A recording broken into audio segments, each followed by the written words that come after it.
ముఖ్యమంత్రి Chandrababu, deputy CM Pawan Kalyan, మంత్రి నారా లోకేష్ 3 సార్లు ఢిల్లీకి వెళ్లి ప్రధానమంత్రి మోడీని కలిశారని, అయితే ఒక్కసారైనా ఆర్డీటీ సంస్థ గురించి మాట్లాడారా అంటూ అనంతపురం జిల్లా వైఎస్ఆర్ కాంగ్రెస్ పార్టీ అధ్యక్షుడు అనంత వెంకటరామిరెడ్డి ప్రశ్నించారు.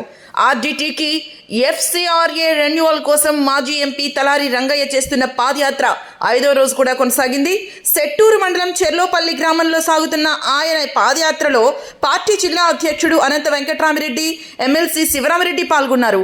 ఒక మంచి ఉద్దేశంతో పాదయాత్ర చేస్తుంటే దానికి రాజకీయ రంగు పులుముతారా అంటూ అనంత వెంకటరామిరెడ్డి తెలుగుదేశం పార్టీపై తీవ్ర స్థాయిలో ఆగ్రహం వ్యక్తం చేశారు.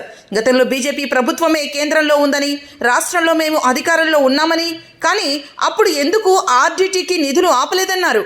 ఇప్పుడు 3 పార్టీలు ఎన్డీఏ భాగస్వామ్యంలో ఉన్నప్పటికీ ఇప్పుడు ఎందుకు నిధులు ఆపారో కూటమి పార్టీలు సమాధానం చెప్పాలన్నారు. పైగా ఆర్డీటీకి ఒక మతం రంగు పొలమడం సరైందేనా అంటూ ఆయన ప్రశ్నించారు. ఒక మతం ఆధారంగా పాలన సాగిస్తున్న మీకు ఇంత మంచి ఉద్దేశంతో సేవా కార్యక్రమాలు చేస్తున్న ఆర్డీటీలో కూడా మతం కనిపించిందా అంటూ నిలదీశారు. మీరు ఆర్డీటీకి ఎఫ్సీఆర్ఏ రెన్యువల్ చేయించిన వెంటనే మా పాదయాత్ర కూడా ఆపేసి మీకు కృతజ్ఞతలు చెబుతామని అనంత వెంకటరామిరెడ్డి స్పష్టం చేశారు.